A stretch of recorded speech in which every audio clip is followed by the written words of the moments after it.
Everything has first principles. Everything. Now, if you've been attentive to this lecture, science has first principles or assumptions. For example, you have to believe in an external universe with external causes in the universe in order for science to work. If you don't believe in external causal connections, game over. You can't really do science. So you have to believe that assumption. It's an assumption. They haven't even solved what a cause and effect is and the link between them is yet. Study metaphysics and philosophy. When I did my postgrad and I did metaphysics, I was like, I'm not doing my essays on this yet. It was too much for me. It was wow. It's like they haven't sorted it out yet, especially when it comes to causality. But you have to adopt it as an assumption, a particular view as an assumption, or you have to assume it in order for science to work. So science has assumptions. Mathematics has assumptions. For example, if you study calculus or set theory, you have to believe in infinites. Although you can never observe an infinite, but you have to believe in them for it to work. And if you look into the philosophy of science, look at the list of assumptions. One of the assumptions are infinity exists. That's it. They just have to say it exists in order for everything to work. Even maths has assumptions. Science has assumptions. Maths has first principles and assumptions. And these are important to have in order for that field of knowledge for it to grow.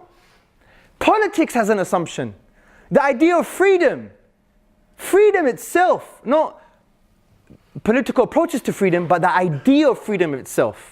The idea of freedom itself, which there is a consensus amongst philosophers that they believe that it has intrinsic value. It's not just instrumental. Freedom is not good it's not useful for a good end. Rather, it's an end in itself. It's intrinsically valuable. And when you ask, well, how do you know? They say, well, we don't have to tell you because if it's intrinsically valuable, it doesn't require evidence. They say, well, how do you take into account the fact that you think is intrinsically valuable? Do you know what the answer is in academia? You won't believe it. It's based on our intuitions. So one of the first principles here is that we can use our intuitions to basically take into account key philosophical ideas. Put that in your philosophical pipe and smoke it. Yeah? That's like, wow. So you even have that in politics. You have first assumptions and principles you have to adopt in order to make sense of the phenomenon that you're discussing or studying or trying to comprehend.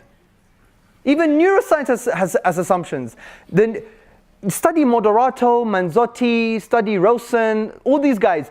Neuroscience is not philosophically free. You have all these popular magazines. They found consciousness in the brain, some fuzzy thing, tweaking, going up and down, some electrochemical activity in some area of the brain. No, that's just rubbish.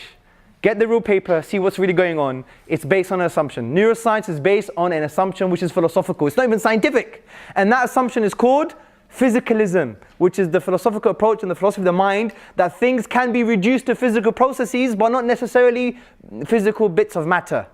Physicalism is a philosophical assumption that neuroscience needs in order for it to understand what's happening in the brain concerning correlations between electrochemical activity and inner subjective conscious states. There's an assumption in neuroscience. Everything has an assumption, or technically call it first principles. This is the area of metaphysics. You require first principles in order to understand the world.